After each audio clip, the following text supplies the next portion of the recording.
El domingo 25 de noviembre de 2018, la localidad madrileña de Alcorcón fue escenario de un suceso que causó una gran conmoción en toda España.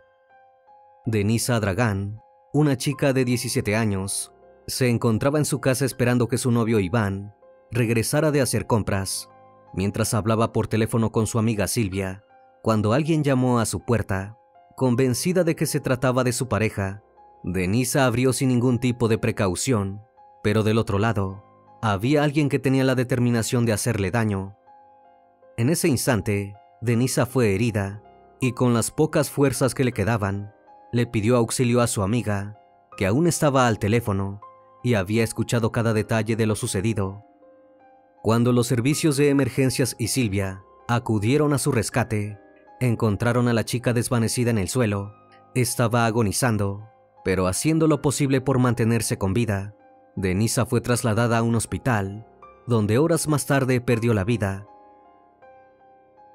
Las autoridades que llevaron adelante la investigación supieron entonces que durante meses la chica había estado recibiendo en su celular mensajes llenos de odio por parte de la actual novia de su expareja, insultos, advertencias y amenazas que, aunque eran inquietantes, parecían formar parte de una escena de celos sin mayores consecuencias.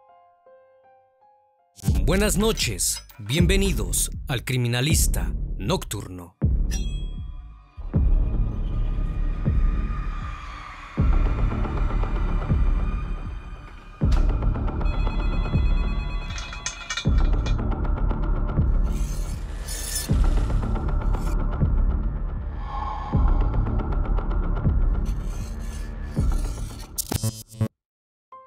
Denisa María Dragán nació en Rumania, pero pasó la mayor parte de su vida en España, luego de que sus padres Emil y Daniela decidieran emigrar a aquel país, en busca de un futuro con más oportunidades para sus hijos.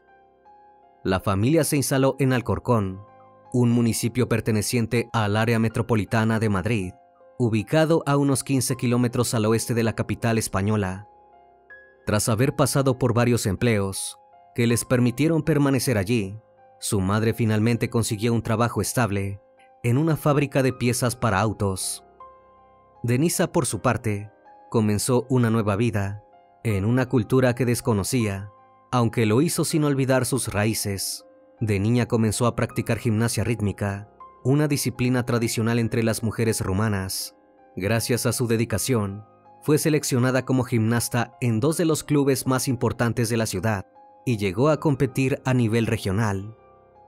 Además de su entrega al deporte, sus padres siempre la interiorizaron en actividades de índole cultural. Su madre solía planificar salidas al cine o recorridos por museos para que la niña expandiera sus conocimientos en otras ramas y tuviera noción del mundo que la rodeaba, más allá de lo que conocía en su cotidianeidad. Pero cuando Denisa alcanzó la adolescencia, sus intereses fueron cambiando, al igual que también lo hizo la dinámica familiar.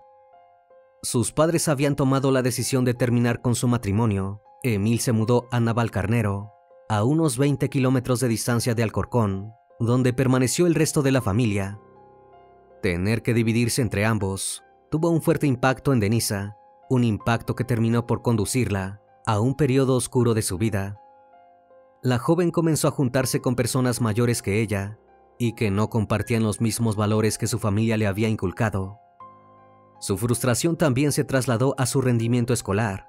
Sus calificaciones desmejoraron estrepitosamente, impidiéndole pasar de año. Tras el fracaso que significó para ella, decidió abandonar los estudios. En 2017, Denisa inició una relación con Mario Tabarena, un grafitero algunos años mayor que ella, conocido en Madrid como Rus. Un año más tarde, la joven quedó embarazada, pero antes de continuar con su curso, su madre le sugirió que lo interrumpiera, porque aún tenía el futuro por delante y no quería que siendo tan chica tuviera que hacerse cargo de un bebé. Denisa siguió el consejo de Daniela, pero esta decisión hizo que su relación con Mario llegara a su fin. En junio de 2018, la separación y todo lo que había vivido en el último tiempo la hundieron en una profunda tristeza, lo que la llevó a plantearse iniciar un tratamiento psicológico, pero su madre le propuso tomar unas vacaciones a bordo de un crucero que recorría el mar Mediterráneo para recuperar su ánimo. Con el correr de los meses, Denisa parecía haber dejado atrás el sufrimiento que había experimentado en el último año. Comenzó a trabajar en la peluquería de su tía y volvió a enamorarse, esta vez de Iván, con quien pasaba la mayor parte de su tiempo. Sin embargo, el vínculo con Mario no se había cortado definitivamente. A pesar de que cada uno había rehecho sus vidas con otras personas, Mario y Denisa seguían en contacto desde su ruptura. Si bien en algún momento pensaron en la posibilidad de reconciliarse, prefirieron seguir su camino por separado, sin dejar de ser amigos que de vez en cuando se enviaban mensajes de texto para saber del otro. Mario le contó que estaba en una relación con Rocío Martínez, apodada como la Golosina por su entorno. La chica era oriunda de Alcorcón, pero en el último año se había mudado a Ventas de Ratamosa, un pequeño pueblo de Toledo, porque su padre, un oficial de la Guardia Civil, había sido trasladado a aquel lugar. Desde pequeña, Rocío mostró una actitud desafiante y rebelde. A los 13 años se inició en el consumo de sustancias, llegando a convertirse en una adicción. En Madrid y sus alrededores, tenía mala reputación debido a su predisposición para el conflicto. Era habitual que se viera involucrada en peleas callejeras o que amenazara a cualquiera que se interpusiera en su camino. Era solo cuestión de tiempo que Denisa se convirtiera en otra de sus víctimas. Durante meses, la Golosina le envió mensajes a Denisa, amenazándola con asesinarla sin motivo alguno. Rocío estaba enceguecida por los celos, y el solo hecho de haber sido la novia de Mario en el pasado convertía a Denisa en su enemiga.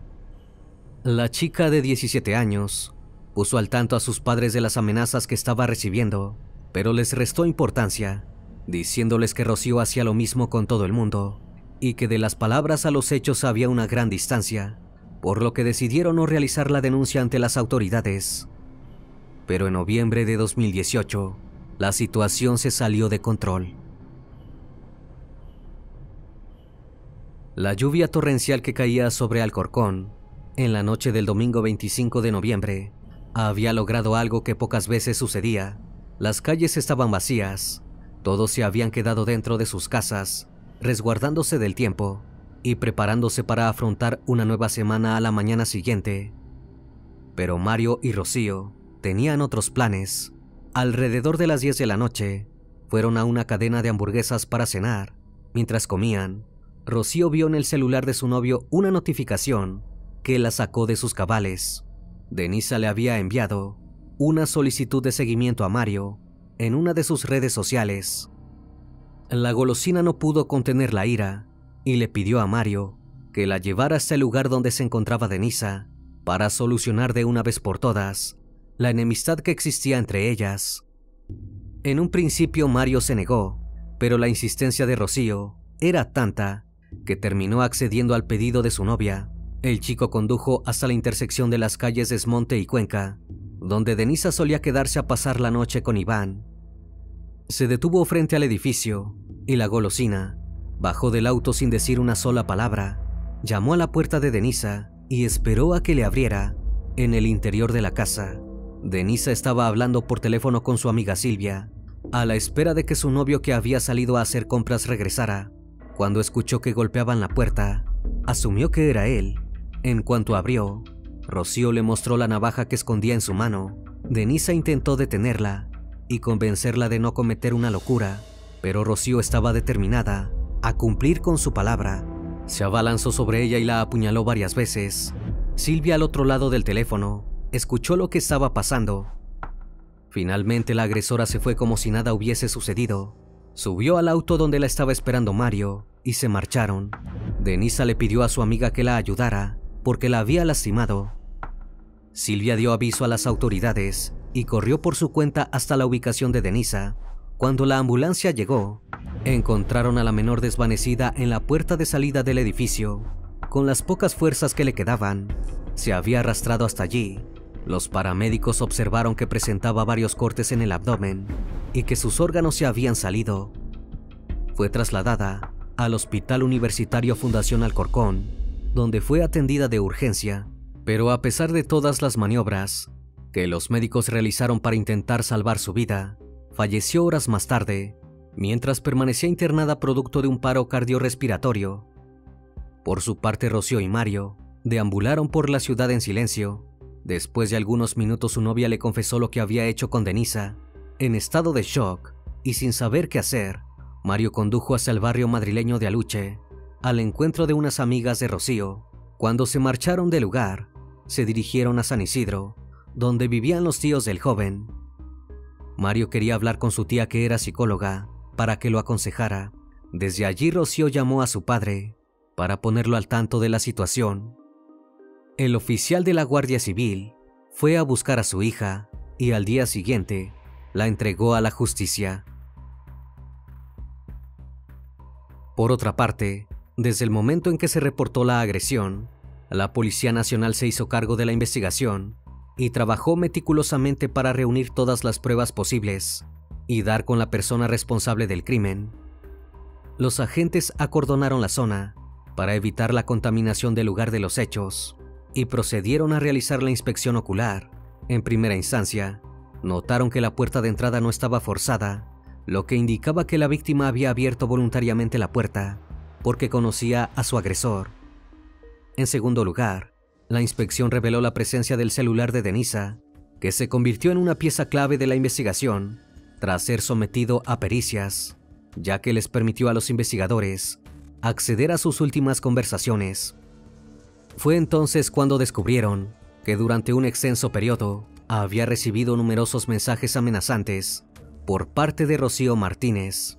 En dichos mensajes, Rocío expresaba su intención de hacerle daño a Denisa, llegando a escribir frases como "te voy a quitar la vida, todo lo mal que me lo has hecho pasar, lo vas a pasar tú". El último mensaje de amenaza lo había enviado 2 semanas antes del crimen. Este descubrimiento demostraba que Rocío tenía una aversión preexistente hacia Denisa, fortaleciendo la hipótesis de que se trataba de un crimen premeditado. Otro de los puntos clave en la investigación fue el hallazgo del arma homicida. En los días siguientes al asesinato, la policía realizó una exhaustiva búsqueda en distintos puntos de Alcorcón y sus alrededores. Como resultado, se encontraron 3 cuchillos en diferentes ubicaciones, uno en un parque, otro entre los matorrales y el tercero a medio enterrar en una maceta grande, al lado de la casa donde estaba Denisa.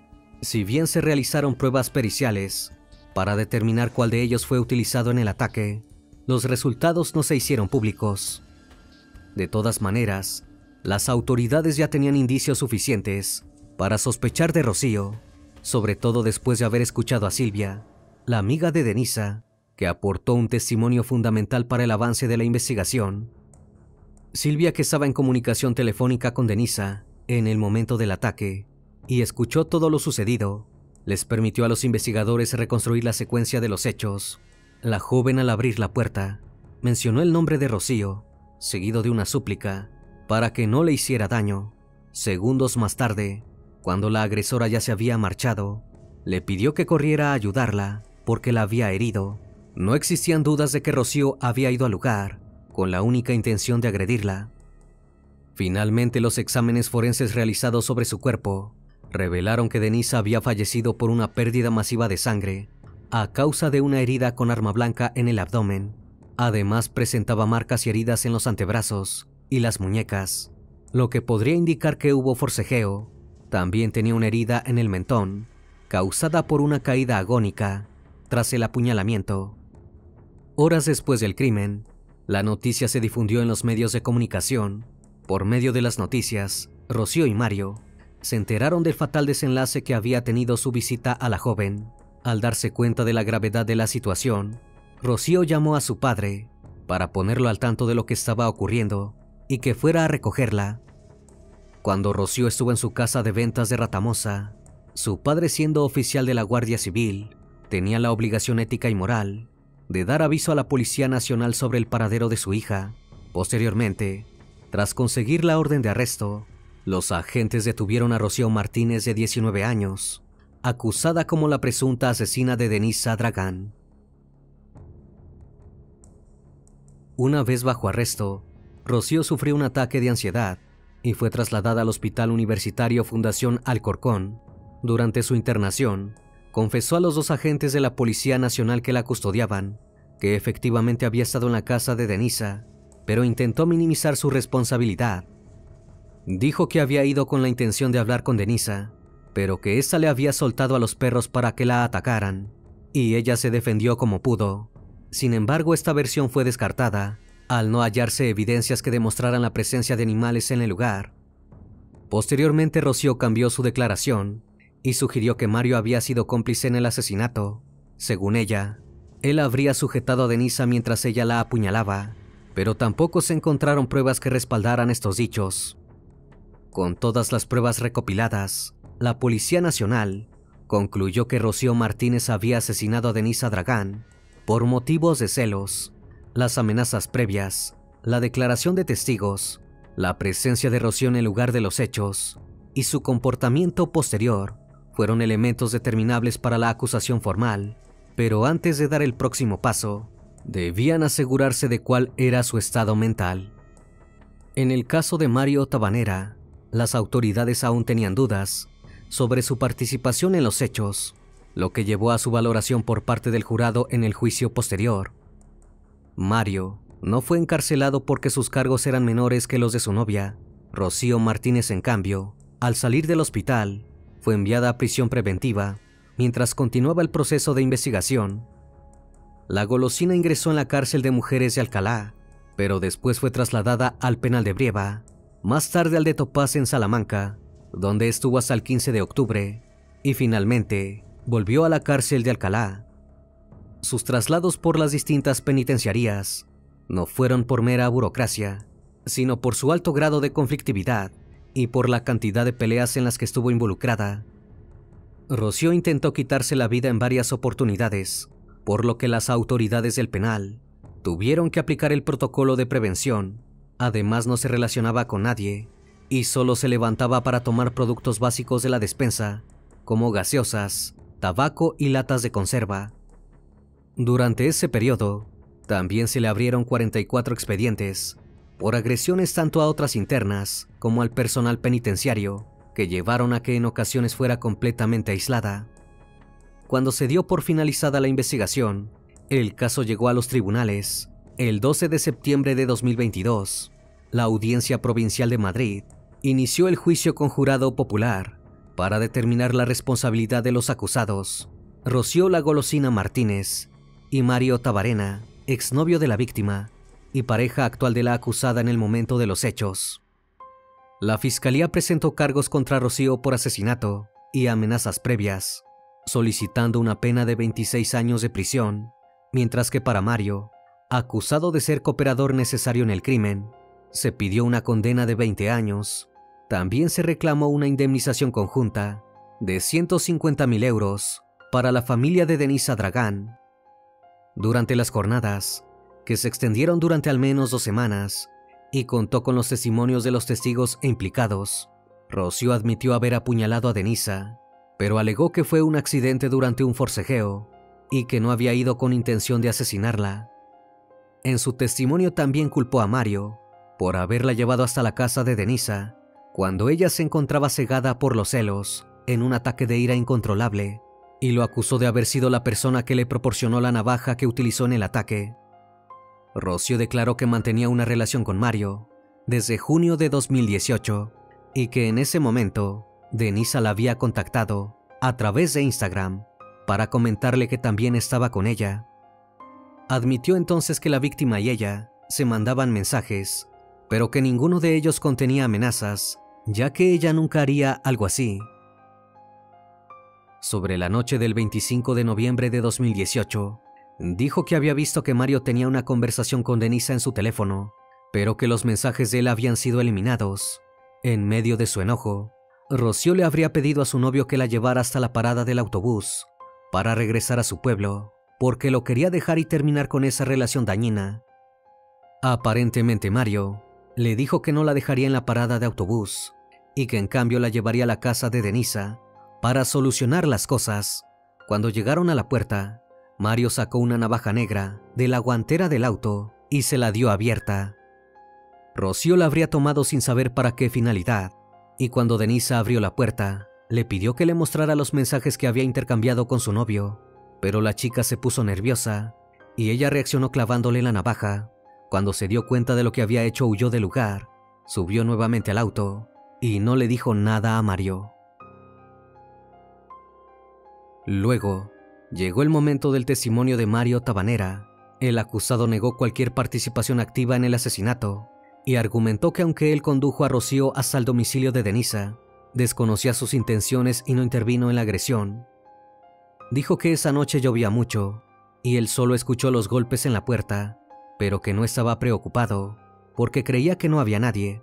Aseguró que no había escuchado ni gritos ni perros y que tampoco había visto que su novia llevara una navaja en la mano, aunque no descartaba que la hubiera tirado al salir. Mario declaró que se había enterado de lo sucedido minutos después de que Rocío regresara al vehículo, porque ella misma se lo confesó, y que sin saber qué hacer, decidió acudir a su tía. Hacia el final de su testimonio, el joven recordó otros episodios violentos que había vivido con su pareja. En una ocasión Rocío llegó a romperle el celular y a dejarle arañazos marcados en la cara tras una discusión. Por último, lamentó el fallecimiento de Denisa porque sentía cariño y aprecio por ella. El 28 de septiembre de 2022, el jurado popular declaró por unanimidad a Rocío La Golosina Martínez culpable por el delito de asesinato. Se consideró probado que actuó movida por los celos y con premeditación. Sus abogados defensores intentaron reducir la pena de la acusada, argumentando que padecía de trastorno límite de la personalidad y problemas de adicción, pero las pericias psiquiátricas de los peritos públicos demostraron que se encontraba en pleno uso de sus facultades mentales al momento del crimen y que había actuado con premeditación. Mario Tabanera, por su parte, fue absuelto de todos los cargos. El jurado concluyó que aunque acompañó a Rocío al lugar de los hechos, no participó directamente en el asesinato, ni tenía conocimiento previo de las intenciones de su pareja. Finalmente, Rocío recibió una pena de 18 años y medio de prisión, sin la posibilidad de pagar una fianza, 17 años por el delito de asesinato y 1 año y medio por las amenazas previas a Denisa. Además, se le ordenó indemnizar con 150.000 euros a los padres de la víctima. El veredicto generó diversas reacciones en la opinión pública. Mientras algunos consideraron justa la condena impuesta a la asesina, otros cuestionaron la absolución de Mario, alegando que su papel en los hechos no fue analizado adecuadamente. No cabe duda de que el asesinato de Denisa Dragán, en manos de Rocío Martínez, causó un gran impacto en la sociedad española. En medio de una manifestación entre vecinos que salieron a las calles para pedir justicia, la población de Alcorcón abrió el debate sobre la magnitud de los celos en las relaciones juveniles, la violencia entre adolescentes y la subestimación de las amenazas a través de redes sociales. En cuanto se enteraron de lo que había sucedido con Denisa, sus padres confesaron que se encontraban arrepentidos por haber obedecido el deseo de su hija de no denunciar a Rocío en el momento que le envió esos mensajes, cuando aún podían hacer algo por detenerla, sin que fuera demasiado tarde. Desde entonces, su madre aceptó cada invitación a los medios para hablar sobre lo importante que es prestar atención a las señales de relaciones tóxicas y conflictivas, para evitar desenlaces fatales como el de su hija. Una vez más, estimado público, agradezco su compañía. Gracias por acompañarme en esta nueva transmisión. Recuerden que pueden seguirme en redes sociales. Actualmente me encuentro en Facebook, Twitter, Instagram, TikTok y también en Spotify. Si el caso de hoy te pareció interesante e informativo, te pido me regales un like o un comentario sobre la transmisión de esta noche.